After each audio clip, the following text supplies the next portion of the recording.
جناب شیلیندر ساگر صاحب، للت پوکھر جی، سعید مہدی صاحب، ریشما پروین صاحبہ، آشیش یادو صاحب، حمیرہ صاحبہ، جناب سدرت انصاری صاحب، ڈاکٹر عمیر منظر صاحب، اکرام صاحب اور خواتین و حضرات، ایک بہت دلچسپ موضوع، ایک بہت اچھا سیشن، ایک بہت اچھی گفتگو۔ میں سمجھتا ہوں کہ بہت کم ایسے جلسے ہوں گے جن میں سامعین کی تعداد آپ کے سامنے کم ہو، لیکن گفتگو علمی اور ادبی پیرائے میں اتنی بڑی ہو کہ وہ بڑے بڑے جلسوں پر حاوی ہو جائے۔ یہ آرگنائزرز کی خوبی ہے یا ولایت جعفری کی شخصیت اور ان کی کہانیوں کی خوبی؟ ولایت جعفری نے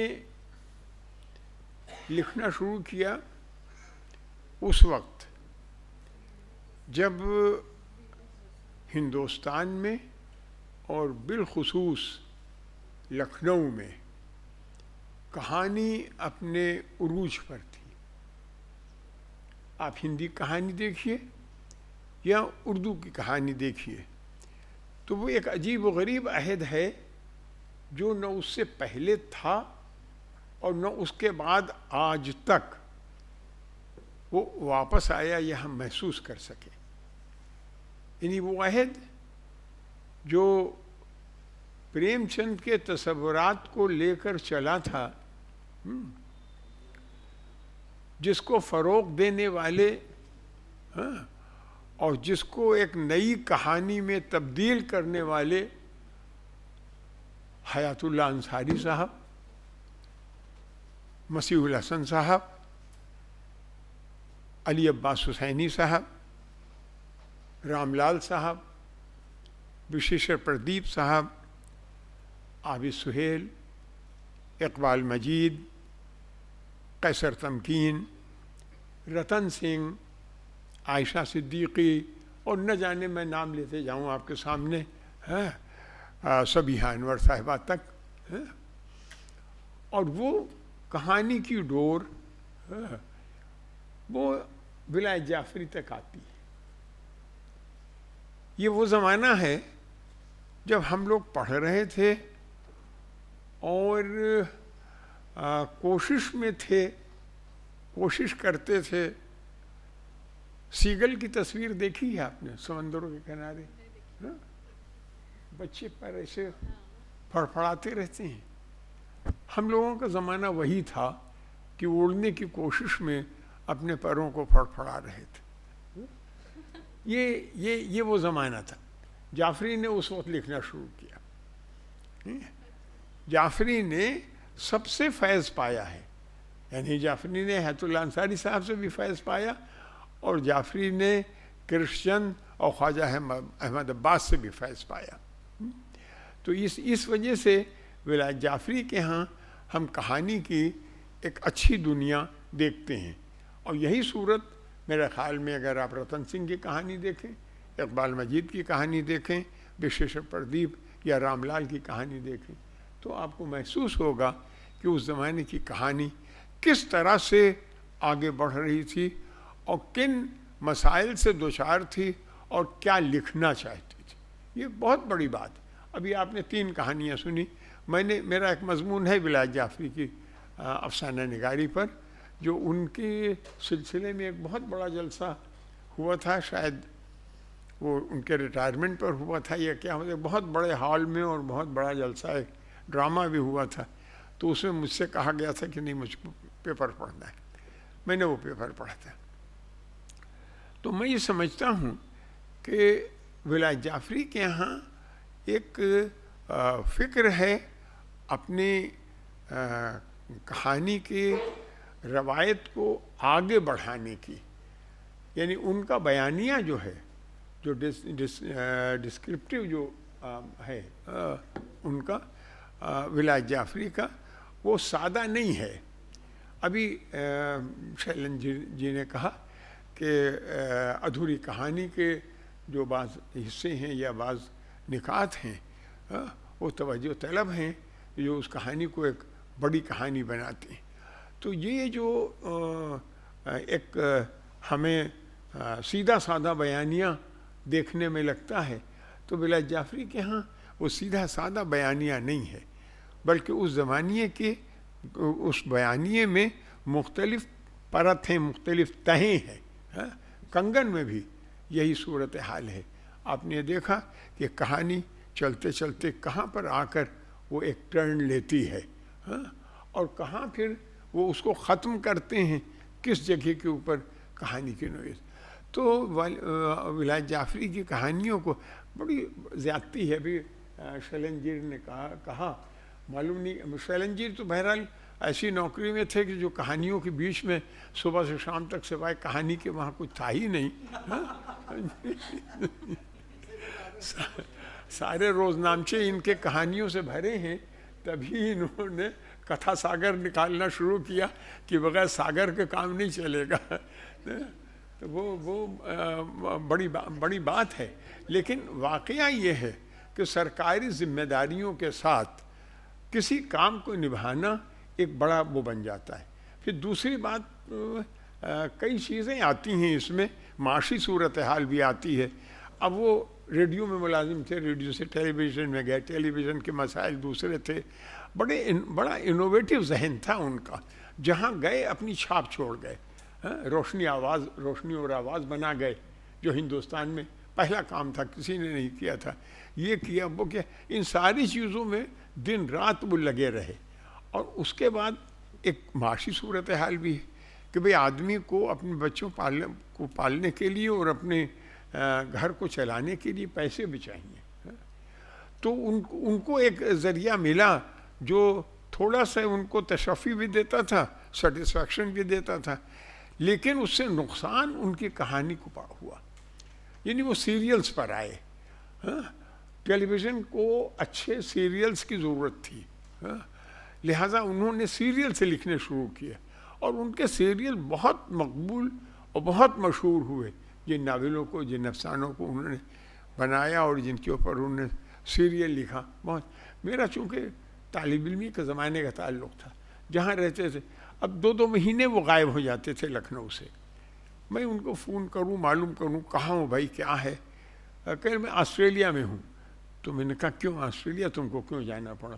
کہنے لگے وہ یار وہ 18 ایپیسوڈ کا ایک سیریل میں نے کہہ دیا تھا، ہاں لکھ دوں گا.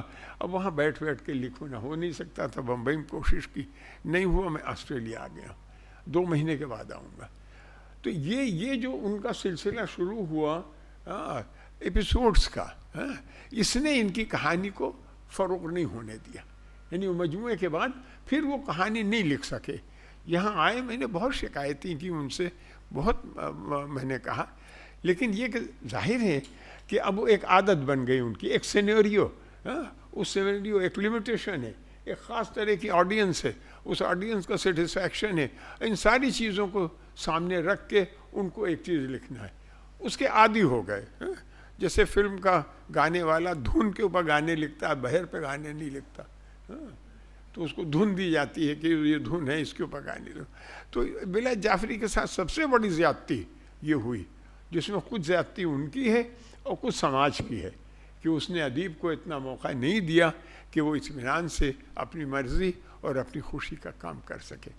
بہرحال آج میں سمجھتا ہوں کہ جو جلسہ ہوا اور جس طرح سے لوگوں نے ان کے بارے میں تقریریں کی، میری ایک ذمہ داری یہ بھی ہے اپنی رائے کے اظہار کے ساتھ ساتھ اکیڈمی کے صدر ہونے کی طرف سے، کہ میں تمام لوگوں کا اس سلسلے میں شکریہ ادا کروں. میں سب سے پہلے تو شکریہ ادا کرنا چاہوں گا ان سامعین کا جو اپنی تمام مصروفیتوں اور خراب حالات کے باوجود تشریف لائے. میں نے بہت عرصے کے بعد سعادت میاں کو دیکھا اور مجھے اتنی خوشی ہوئی کہ میں بیان نہیں کر سکتا، کہ اس لیے میں حیات اللہ انصاری صاحب کا بہت معتقد ہوں، اور میں نے بہت عرصے تک برسوں ان کے ساتھ کام کیا ہے، اس لیے تو جب میں سیدر صاحب کو دیکھتا ہوں تو مجھے ایسا لگتا ہے کہ میں حیات اللہ انصاری صاحب کو دیکھ رہا. تو یہ آئے تو مجھے بہت اچھا لگا ہال میں، مجھے بہت خوشی. شیلن صاحب سے میں واقف ہوں.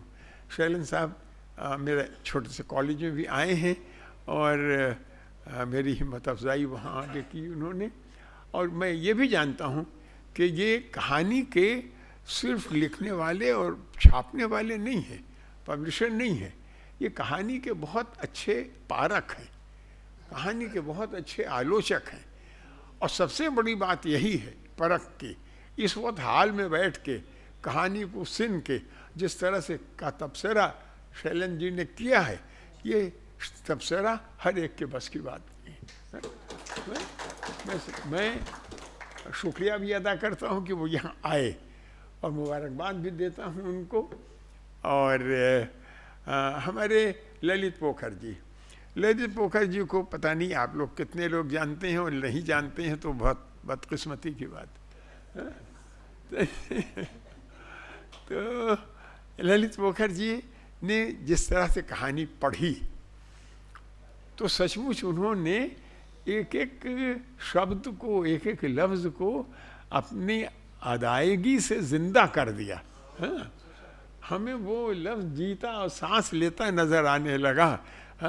جہاں جہاں کہانی کو بولنا چاہیے تھا وہ ان کی زبان سے بول رہی تھی کہ ہاں یہ ایسا ہے.